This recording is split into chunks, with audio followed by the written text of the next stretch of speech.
Texas. We're not in Texas. We're in Tennessee, Luckett. Right, well, that was a song. Yeah, but we're in Tennessee. You know, what is a real UT? Still don't know. We still don't know. We are live in Tennessee. No, we are not at Rupp Arena. We're not the basketball guys. You're expecting Jack Pilgrim and Zach Gagan. No. It's Nick Roush and Adam Luckett. Rapid reacting live from Cashville, Tennessee after Kentucky's 88-46. Am I right there? 88-46 over Loyola. Did you know there was a Loyola in Maryland? Power rank, the Loyola. Hank Gathers, number 1, Maryalnd. You got to give him. And Sister Jean, number 2.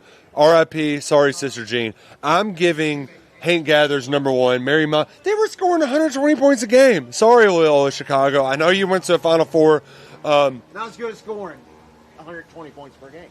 Yeah, no, not as nearly as fun. The Greyhounds, they did not run like Greyhounds. Did you know that Scott Leffler, their coach, used to be at Johns Hopkins? Johnny Hopkins, Sloan Kettering. I thought you said used to smoke reefer with him. I was like, what's he doing coaching basketball? Well, you know, he can do it all. He can hit golf balls straight. He can hit golf balls far. Did you say Scott Leffler? That's his name. The Bowling Green coach? Football? No, different one. The Eagles? There's a Leffler in the South End, too. He does windows. There's Lefflers all over the place. We're here to talk Lefflers. We're here to talk about the Cats. We're here to get wild and silly. And we're here because of Friends of Cole, friendsofcolekentucky.org. They sponsor all of our rapid reactions because Friends of Cole, they're friends with you. They're friends with Cole because Cole is reliable, resilient, it's affordable, a key economic contributor to our past. Shout out to my Nana, Pauline Roush. She used to write script for U.S. Coal and Coke in Lynch, Kentucky. Shout out Lynch, Kentucky. I know there's somebody in Lynch right now watching us. Shout out Friends of Cole, friendsofcolekentucky.org. There's some people looking at us like, what the hell is going on here? Why are you all doing a video here? Writing script for Cole, I have no idea what's going on. Yeah, script is Cole money. You know, it's not real money, Like it's Cole money? money. Kind of was funny money, yeah. You know, that was 100 years ago. Can we get her in the Kentucky NIL department? I hope so. We need more NIL. The more, the merrier. We're here to have a good time tonight. We thought we'd get a little silly because, let's be honest, it's Loyola, Maryland, not Marymount. It's Loyola, Maryland. Someone's drunk? No, we're having a good time. We just got here. Yeah, no, we're having a good time. It's early. The night is young. It's only 7:30 Central Time here. The night is young. Sun's still out. We got a fun game watching Kentucky take on number 14 Vanderbilt tomorrow. But we're here to talk a little bit about the Cats. It's amazing what happens when the Cats hit threes. And they hit some threes tonight. Colin Chandler netted 3. Yelovich got in the action. Jasper Johnson knocked down a couple. So did Trent Noah. We've got Otega Owe knocking down one from long range. It's amazing. When you hit threes, everything looks better. That is true, but I will, just looking at this box score, Nick, Loyola, they scored 46 points. When's the last time a Kentucky opponent scored less than 50 points? What's the opposite of a 50 burger? Yeah. It has to be the first of the Mark Stoops era. So embracing his inner Mark Stoops. Exactly. Defense first, protect the offense. Run the damn ball. To me, there's 3 standouts. One, plus 20 on the glass. Your defense kind of own the game. You hit 10 threes, and then you switch the starting lineup. That, to me, is kind of the big takeaway. Mark Hope showed a willingness to kind of change things. And the team came out, I thought, focused, played hard. Now, none of it means anything unless we see them play better against the same opponent. Right. It's a step in the right direction. It's better than seeing them win 70-57. Yeah, no, it certainly is. It was never a sweat for Big Blue Nation. And I know I'm amongst them, right? I'm one of those who is like, Brandon Garrison, we gonna keep doing this? And you know what? I'm glad that he did not let go of the rope, right? Because that's always the argument, right? That's always the argument, is whether or not, if you take a guy out of the starting lineup, that he's just going to quit. And he did not quit. He played hard. But more importantly, Pope started Malachi Moreno. And the reason why I like Moreno so much, not only does he have a shot. You're a great crossing stand. A big, great crossing stand. But he's a great passer. He's a great passer. He learned something at great crossing. Exactly. He learned how to be a great passer. It was great to see Malachi Moreno in the starting lineup. I thought it was a little underrated coming in, but he's even exceeded my early expectations. Like it, Moreno's been awesome. He has been. I like the Cam Williams look. The stretch four, obviously, helped with the spacing. To go specifically with, you didn't have Low. Yeah. You don't have Low. You need more shooting on the floor to open up room for Aberdeen and Oweh to get the ball in the paint. So, overall, Kentucky basketball took at least a positive step tonight. Right. We're not sure how positive.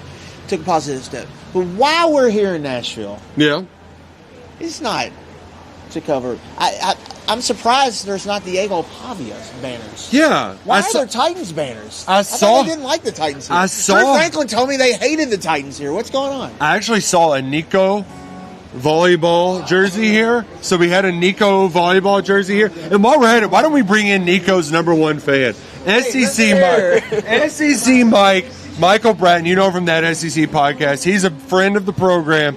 How impressed how happy are you for Nico Iami, a volleyball player, to see him have success at UCLA? You got to be ear to ear smiling with joy. Oh, he's doing great. He's right off going to the NFL. He's going to be an undrafted rookie. Hell of a year. Hell of a year. Hell of a year. Mike, how excited are you to watch Tennessee lose to Florida tomorrow? Real quick, before I answer that question, can I say Mark Pope? He's no Rick Barnes. But yeah, Tennessee is going to. He's been sitting on that one all night. I know. We didn't know what he was going to bring, but okay. Rick Barnes, he's too old to coach, right? Like, it's time to retire. Go enjoy your life, Like, you've got so much life to live. Why waste a coach of basketball? Cousin Shane wants to go to Cracker Barrel so he can eat with Rick Barnes, but they won't let him in Cracker Barrel. Rick Barnes is definitely in a breakfast club, right? He's eating biscuit and gravy every morning. No doubt. But go back to your original question. Tennessee in the swamp. If Tennessee's smart, after they lose to Florida next week, tomorrow, which I am predicting, I've been drinking again. When Kentucky loses to Vanderbilt, loses to Louisville, they ought to hire Mark Stoops as an analyst to teach them how to beat Florida, because Tennessee does not know how to beat the Gators. They're going to lose tomorrow. Enough of the softballs. Okay. Josh Heupel on the hot seat. Is he on the hot seat? It's feeling toasty. He's closer to an extension than he is getting fired, boys. Come on. He owns Kentucky. So Danny White doesn't have a spine. Oh, we already knew that. Danny White loses Tony Vitello. Basketball coach is 80 years old. Let's go, Josh Heupel just coasts. What's going on here? Hey, Josh Heupel beats all the sorry teams like Kentucky, Vanderbilt, but he just can't beat anybody with a pulse like the great Florida teams that we have, Georgia, Alabama. Billy Gonzalez is one of the best-known coaches out there. All I heard there was Josh Heupel can't beat 3-7 Billy Gonzalez is what I heard. Low T Heupel, he's going to lose to Florida, but he's going to beat Vanderbilt 8-4. That's a good year on Tennessee. You can't spell citrus without UT? Is that right? Oh! I just hope Tennessee makes the citrus bowl at this point. I do have to say, Mike, you have to be impressed with Mark Stoops' stuff. His ass was fired. Mark Stoops was done. And now look at him. He's going to take the Cats to a bowl if he wins one of his next two. You got to appreciate what Mark Stoops has done in Kentucky. I've been saying it for years. He's a C coach. He's doing a C job. 5-5 right now. They're going to finish 5-7, maybe 6-6. That's a C coach right there. You know what? He sees the postseason all the time. He sees winning football. And now he's got a quarterback. I mean, you've got to be calling all of your NIL funders to try to get Cutter Boley to Tennessee, right? You got to be hitting up everybody you know, because Cutter, he's the future of SEC football. We're going to hook him up with a Cracker Barrel sponsorship. He's going to be Tennessee's quarterback if Joey Aguilar doesn't win his lawsuit. What lasts longer, that SEC podcast or Diego Pavia's SEC career? Oh, for sure. Diego Pavia's SEC career. He's buying drinks. We got the senior discount here at Tin Roof. Shout out Diego. Yeah, we got the blue plate special. Yeah. Come to Danny games. He uses his AARP card to get a discount. All right. This is a actual, like, you're in Nashville, so you know. Like, we see Diego and Theo Vaughn and everybody. But, like, do people in Nashville actually know that Diego Pavia and Vanderbilt exists, or is this a figment of our imagination? They have no clue who Vanderbilt is. They just had Vanderbilt on with Feinbaum. They had about 3 fans show up. Shout out those diehards. But, yeah, they don't even know what's happening. Instead of dozens, there's 3. There's 3 of us. Three of us made it here. But you're predicting a Vanderbilt win tomorrow. Is that the case? Oh, yeah. Easy win over Kentucky. I mean, come on. Clark Lee's a coach. Oh, so Mark Stoops is not? Clark Lee said he modeled his rebuild after Mark Stoops. So you're saying the Padawan is better than the Master? I think he meant his haircut, not his coaching style. They have similar haircuts there. One day it will be a time for Mark Stoops to come home. I guess, should we talk more basketball, Luckett? Do you have? I'm curious, Mike. Do you have any SEC basketball hot takes? Like, I know basketball, it doesn't just mean as much more as it does at football, but like, were you sad to see Bruce Pearl go? I was even more sad to see Stephen Pearl get the head coaching job and tank the. I mean, they're going to be dead in the water here in about 3 months, don't you think? Oh, DED, dead. That's how we spell it. Really, I know there was a time where we thought that Bruce Pearl might be the Kentucky head coach. Thank God they didn't get in that deal, because then you're dealing with Stephen Pearl a couple years later, and who wants that guy to coach their basketball team? Nobody. And apparently they don't want his father to run for Senate either. I mean, I thought that was a done deal. It's just a rough year for the Pearls. I think they're both going to be unemployed here very soon. Would you say you deal with a lot of crazies, right? Like SEC, there's a lot of crazy fan bases. Not crazies, fanatics. I call it fanatics. Okay. And Kentucky basketball fans, we have been a little fanatical this week. It's been a rough week. It's been hard. But of the most fanatical fan bases, which one do you think is... that's a lot there. And say the truth. I mean, I'm not going to say Tennessee. I went to Tennessee, right? But if I can't say Tennessee, I got to say Florida. Those are the worst people in the SEC. Really? Worse than Auburn? Oh, yeah, by a country mile. Okay. Well, you heard it here first, folks. Everybody's talking about Lane Kiffin, so obligatory Lane Kiffin question. Where's he coaching next year? LSU. Oh, go Tigers. No doubt in my mind, Coach O is going to be his defensive line coach. And mark my words, in 2 or 3 seasons, he's going to pull the same BS on LSU, looking at the NFL, looking at maybe Texas or Alabama. He's just going to do this for the rest of his life. Oh, man. Well, we can't wait to watch it unfold. SEC Mike, thank you so much. If you aren't watching that SEC podcast, this guy's great. I agree. He agrees. You ever been to the PMAC at LSU? The Deaf Dome? The Pete Maravich Assembly Center. It looks cool. They got the Shaq statue there. They do have the Shaq Duncan statue. Is this going somewhere, or are you just bringing it up? No, I'm just thinking of random SEC. Because here's the thing: we travel all over the SEC. We see the football arenas. What would be the best SEC basketball road environment? Bud Walton have to be. Yeah, I got to go to Bud Walton when Cal got tossed. I heard Memorial Gym is cool if they're engaged. State gets rowdy. Oh, the hump gets rowdy, according to Stephen P. The hump's loud on TV. You do the hump, de hump. Hey, we do the hump, de hump. Hey, Stegosaurus. Is Kentucky going to beat North Carolina? Because let's be real here. This game, Tennessee Tech. We got Tennessee Tech. They're doing a football basketball double at Rupp Arena next Wednesday night. But like, we're not learning. As much as we want to feel a little bit of a reprieve with this basketball win, nobody's mind is going to be changed about Mark Pope, this basketball team, until the North Carolina game. So can Kentucky beat North Carolina when the Tar Heels come to town in about 10 days? Yeah, I think the answer is yes, but the more important answer is they better.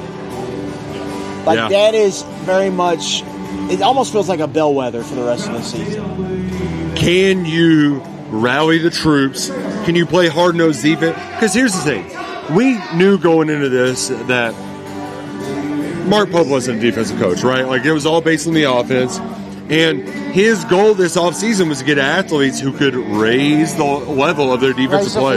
Exactly. But the issue for me, it's been more of a, want to in this Louisville game. It's a mentality thing, yeah. Which we watched Cincinnati. They've been putting Louisville's offense in a coffin all night. They're not going to win that game, but they at least have slowed down that Louisville offense. And then Michigan State, a terrible shooting team, shoots the lights out. For me, a lot of it comes down to, can you put it on the table? Can you show the heart, the effort, the energy, where you're not going to shut out North Carolina, but you at least got to go down swinging? And that's where I get with you with the bellwether part of it. I think just from an effort standpoint. It has to look like you play harder or you play as hard as they do. Yeah. That's been. They haven't looked like they're playing as hard as these other teams in these 2 marquee games. I will say, tonight, it felt like there was more of an emphasis on spacing with some of the rotations they had, and that was able to get guys open looks. Because as much as we give Brandon Garrison hell, he is a pretty good passer. So is Malachi Moreno. Maybe they have found some sort of something that they can work with there. I think that's the key moving forward is, hey, we're going to play a lot of guys, but at least play the right combinations to where there's space on the floor for them to operate. All this is true, but all of it, you have to put 2 units together, offense and defense, and play on a string. Yep. And like tonight, again, I think it was a step in the right direction. But we are very much improvement mode right now with this team. Oh, yeah. They have to go improve it.